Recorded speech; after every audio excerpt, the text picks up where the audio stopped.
So the people who could benefit the most from healthy eating and low prices and all this kind of stuff are exactly the ones that's being passed by. So that's our challenge. We're here to figure out those solutions. That's Curt Collier. He's from Texas, but now lives in Yonkers, New York. He's the director of an organization called Groundworks Hudson Valley. They try to revitalize and empower communities from an environmental standpoint. I talked with Curt as he showed me the urban farming system he's trying to set up in Yonkers. As I told you, I'm not interested in doing charity. I'm trying to create a sustainable urban agricultural system. We want people to buy locally grown, healthy, organic produce. We don't want to go out into, what is now restored tree land and all this kind of stuff in upstate New York, cut all that down again and then make intensive kind of farming up there. But we also don't want our food trucked in from Chile. We have community gardens that, same thing as most community gardens nationwide, where we give a piece of land, people want to go out and grow their own vegetables and things like that, and we kind of create those spaces.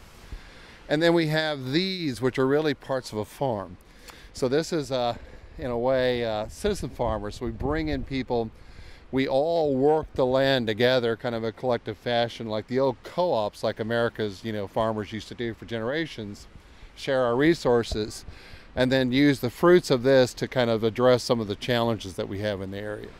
The future has to look like that, some kind of a hybrid. In the New York region, it's going to look like a hybrid between a few farmers who could supply 18 million people, right? And all the rest of us working together as urban farmers. That's what it has to happen. That's not what's going to happen in other parts of the United States, but that problem is unique to the urban Northeast, is that there are no more farms.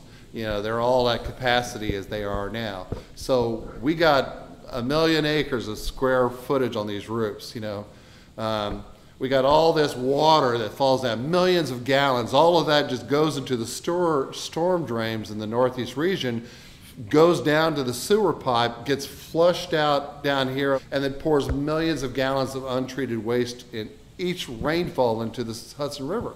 Well, shoot, agriculture needs lots of water. We use a lot of water. We capture every bit of water we can on the roof, and it falls into these containers right here. We need water. So we could use that on these roofs. Just think of that. You also got a lot of radiated heat and waste heat. So we need heat as a farmer. Plants care less about the ambient temperature of the air as they do about the root temperature. And you could bring that up in safe ways, because anyone who's lived on the top of an apartment city in New York knows it's so hot up there, So we've got all these assets. What we have to do is just think creatively and pull those things together in sustainable ways. We're never going to be able to compete with dirt farming in, South Texas or South California or places like that. They got, 360 days of sunshine. But what we can do is we can bring the food right here. We could save the stormwater runoff, we can capture the heat, and more importantly, we can show kids where food comes from. We can show people this is where your food comes from, and we can create some jobs around that.